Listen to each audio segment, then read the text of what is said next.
régionalisme, ça permettrait réellement de prendre les choses en main. Mais malgré tout, d'abord, je suis occitan. Le mot régionalisme passe beaucoup mieux aujourd'hui sûrement qu'il y a quelques années. On n'aurait pas forcément besoin de monter à Paris.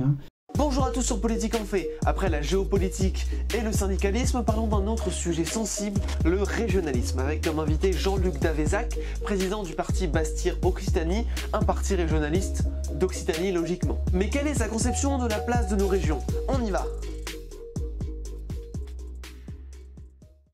Bonjour, merci de votre visite. Oui, Jean-Luc Davezac, dans le groupe Bastir-Occitanie.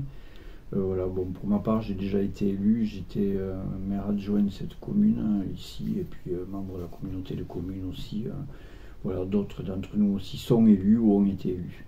En effet, notre intervenant a été au PS pendant de nombreuses années et se définit comme rocardien, donc d'un courant plutôt social-libéral. Il vit depuis de nombreuses années en Occitanie et préside même Bastir-Occitanie, un parti occitan qui a présenté certains candidats aux législatives que vous avez même pu voir sur notre compte. Ce parti a été membre fondateur de Pays Unis, une sorte d'alliance entre différents partis régionalistes de nombreuses régions françaises, comme la Bretagne ou la Lorraine. Mais quelle est la différence exacte entre ces partis? Donc entre régionalisme, autonomisme, indépendantisme, séparatisme. Ouais, nous c'est régionaliste. En premier lieu, c'est régionaliste. Ouais. On a déjà préparé une liste, présenté une liste il y a un an au régional en Occitanie. Régionaliste pour bien montrer en fait qu'il était tout à fait possible d'être suffisamment nombreux et que ça tenait finalement au ventre et au cœur de pas mal de personnes d'avoir une région qui soit nettement plus axée sur donc avoir nettement plus finalement de compétences. C'est le but. Le régionalisme, c'est quoi exactement? Le régionalisme, dont nous déjà, il y a un an, avec notre groupe qui s'appelle Boulégadis, nous avions travaillé, nous présentions ce manifeste. Alors, je ne sais pas si les spectateurs le verront. Le manifeste, alors c'était pour une France décentralisée dans une Europe fédérale. Donc là-dessus, donc évidemment les deux vont de pair. On juge que pour une Europe équilibrée, que la France fonctionne un petit peu comme les autres pays de l'Europe, que ce soit du nord au sud de l'Europe, qui sont des États la plupart du temps fédéraux, avec des régions qui ont beaucoup plus de pouvoir et qui finalement fonctionnent nettement par leur propre ressort. Voilà. Pour compléter, voici la définition du régionalisme du CNRTL. Doctrine sociopolitique apparue au XIXe siècle, posant pour principe l'existence au sein de l'État de communautés culturelles, sociologiques, économiques, correspondant aux régions et réclamant la reconnaissance politique de cette réalité. Même s'il a déjà répondu un peu à ça, j'ai demandé à M. Davezac quels seraient les liens éventuels qu'entretiendraient des régions indépendantes avec l'Union européenne, s'il était opposé à cette Union européenne et comment il la voyait évoluer. L'Union européenne n'a pas laissé ou donné le pouvoir finalement à chacun de ses composants, si on peut dire. Donc finalement, les régions, oui, à partir du moment où dans les autres pays européens, les régions sont nettement plus reconnues, en France, ça devrait être la même chose, pour permettre à l'Europe finalement de pouvoir profiter de toutes les cultures qu'elle a et aussi de tous les points de vie et tous les points de volontaires, je veux dire, au niveau économique qu'il y a un petit peu partout. Vous l'avez vu, M. Davezac conçoit son régionalisme au sein d'une Europe fédérale, donc d'une Europe encore plus poussée que celle que nous avons actuellement. Ainsi, les régionalismes n'ont pas forcément l'image violente et sécessionniste qu'on leur donne, avec les cas notamment corse ou basque liés à de nombreux attentats. Ils peuvent donc s'intégrer dans les institutions en mettant tout simplement en avant leur culture, sans volonté de sécession. Mais mettre en avant coûte que coûte sa culture par rapport à celle des autres, est-ce que ce ne serait pas ça qui conduirait à des guerres sanglantes comme en Yougoslavie? Oui, l'exemple que vous avez pris au niveau des guerres de Yougoslavie, autant que je me rappelle, c'était un moment où certaines de nos adversaires économiques avaient sûrement envie qu'il y ait une guerre au sein de l'Europe pour déstabiliser dès le départ de l'idée, la création qui a eu lieu un petit peu plus tard, finalement, de la monnaie européenne. C'est déstabiliser l'Europe par elle-même. Je crois que ça venait d'éléments extérieurs. Après, le fait est, c'est que dans un pays, des fois, il n'est pas très difficile, surtout là, quand il est en pleine reconstruction ou déconstruction, ça dépend comment on regarde la Yougoslavie à ce moment-là, de dresser des régionalistes d'un côté et de l'autre, ou des indépendantistes, ou qui n'ont pas la même religion, ou pas la même culture de vie, ou envie, finalement, une façon de vivre différente pour l'avenir. Faisons un point rapide sur les guerres de Yougoslavie. La Yougoslavie était un état communiste avec des cultures ethniques, religieuses extrêmement variées. Il était dirigé par Tito qui maintenait un semblant d'équilibre au sein du pays jusqu'à sa mort en 1980. Bien sûr c'est plus compliqué que ça, c'est pour ça que je vous mets un lien dans la description pour approfondir, mais les nations commencent ensuite à se battre entre elles, faisant éclater le pays dans les années 90 dans un bain de sang. Il n'existe aujourd'hui plus et a laissé place à de nombreux États différents. Mais monsieur Davezac souhaite-t-il une organisation semblable à celle de la Yougoslavie en France, ou souhaite-t-il plus un fédéralisme à l'américaine ou à l'allemande? Oui, on peut regarder, on peut prendre des exemples sur les autres pays, et puis après je pense que nous sommes d'ailleurs, nous soutenons tout le temps ce qu'on appelle les référendums. Donc au niveau des territoires et tout, je crois que c'est là-dessus où il faudra demander aux gens réellement comment ils sentent un fédéralisme à la française. Je pense que des exemples, on en a à prendre, que ce soit, comme vous dites, aux États-Unis ou en Allemagne ou même dans d'autres pays, au niveau du fédéralisme, je crois que c'est quelque chose qui amènerait beaucoup d'énergie au niveau du pays, et surtout au niveau économique. Pas souvent on pense que régionalisme, l'autonomie ou l'indépendantisme, c'est axé très souvent sur des cultures où on prône en premier la culture linguistique ou autre.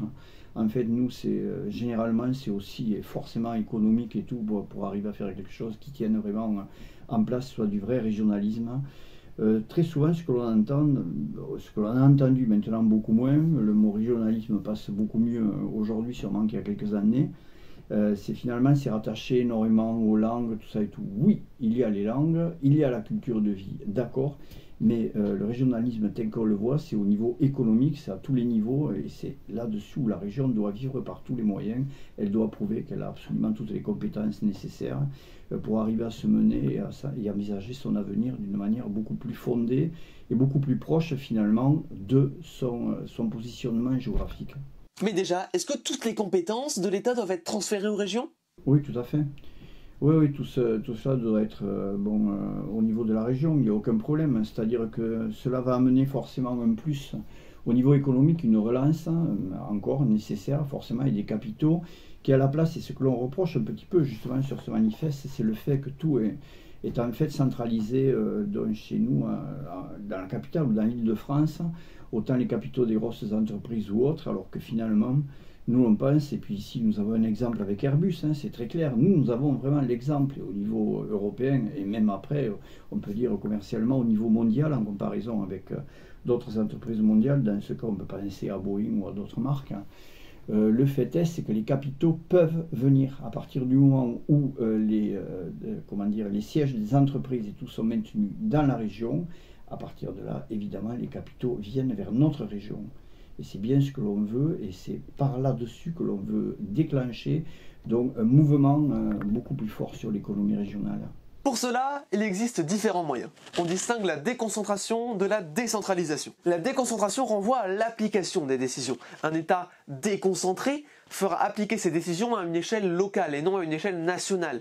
C'est par exemple le cas en France où certaines décisions de l'État à une échelle nationale sont appliquées à l'échelle des régions par les préfets notamment. La décentralisation renvoie quant à elle à un véritable partage du pouvoir entre deux échelons. Les régions vont pouvoir faire appliquer et proposer leurs propres décisions par rapport à une échelle nationale. Ce qu'ils ne peuvent pas faire dans un État simplement déconcentré. C'est notamment le cas en Espagne, où un parlement est dans chaque communauté autonome pour, dans une certaine mesure, permettre la création de lois locales. En Catalogne, par exemple, même si celui-ci reste soumis au Parlement espagnol, et c'est pas vraiment un cas pur de décentralisation. Mais concrètement, ça changerait quoi dans la vie des habitants d'avoir des régions plus autonomes? Alors justement, je pense à des jeunes comme vous.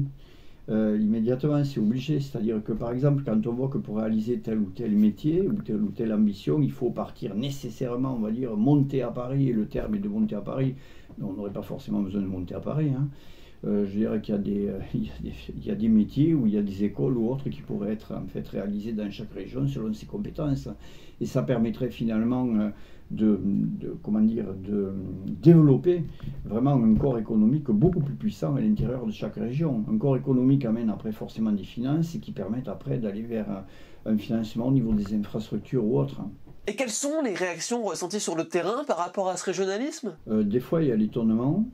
Bon, ils sont étonnés, puis ils nous demandent un petit peu des précisions par rapport à ce que l'on veut faire. Ils posent évidemment les premières questions que vous avez posées vous, hein, c'est-à-dire, bon, mais régionalistes, oui, mais qu'êtes-vous par rapport aux indépendantistes, aux autonomistes ou autres? Quelle est finalement la valeur, hein, la valeur de votre projet? Comment peut-on le situer, l'analyser? Bon, ça, c'est les premières choses que l'on a vues, que l'on a connues il y a un an et maintenant. Mais, aussi, évidemment, c'est des questions pour savoir qu'est-ce que c'est que le régionalisme, pourquoi voulez-vous faire ça, est-ce que c'est vraiment réellement utile? Et enfin, la question qu'on se pose tous, Monsieur Davezac se sent-il davantage français ou occitan? Ouf, là je ne peux pas comparer les deux. Je suis occitan, ça c'est sûr, il n'y a pas de problème, je suis français aussi. Je ne joue pas du tout une concurrence entre un et l'autre. C'est peut-être là où la différence entre nous, notre groupe occitan, avec peut-être d'autres groupes régionaux qui sont beaucoup plus indépendantistes, qui disent bon, les Français c'est les Français, nous, je ne prends aucun exemple, on est différents. Donc on peut être tout à fait différent en étant occitan, évidemment, empreint de notre culture de vie finalement tout à fait occitane, mais à partir de là, je ne vais pas dire que je préfère être occitan que français. Mais malgré tout, d'abord, je suis occitan. Donc pas de nationalité occitane? Alors, la nationalité, le problème de nation est souvent un terme qui est mal utilisé en France. Quand on dit bon, la nation, oui, mais il y a un pays, c'est un pays français, et au sein de ce pays, il y a plusieurs nations. Il y a la nation bretonne, la nation alsacienne, la nation basque, catalane aussi, et forcément occitane d'une certaine façon.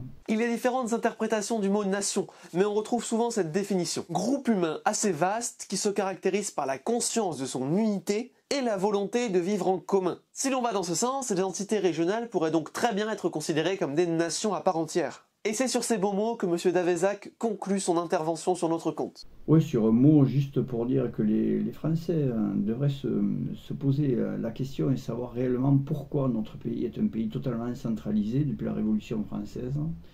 Est-ce que réellement aujourd'hui c'est une bonne chose d'avoir tout centralisé, tout décidé à un seul endroit? Même certains projets qui sont décidés à Paris pour des projets régionaux et même des fois départementaux, finalement ne sont pas du tout adaptés aux besoins. Et ce que je regrette vraiment énormément, c'est que s'il n'y a pas un pas qui est fait dans ce sens, tous les citoyens se sentiront forcément encore plus loin finalement de la politique par elle-même, parce que les décisions sont prises ailleurs finalement que sur les territoires vraiment concernés. Et le régionalisme, ça permettrait réellement de prendre les choses en main. Je dirais que depuis la Révolution française, si on prenait bon, ces dates-là, nous ne sommes pas à la limite des petits-enfants en école maternelle en politique. Hein. Je veux dire qu'on est capable de prendre nous-mêmes nos décisions, sans avoir forcément besoin d'une autorisation d'un gouvernement trop centralisé. Voilà. Et trop jacobin, forcément.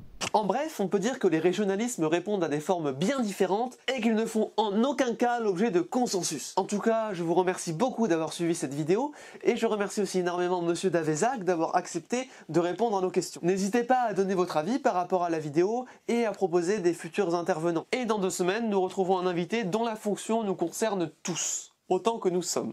Allez, à la prochaine et d'ici là, que les fées soient avec vous.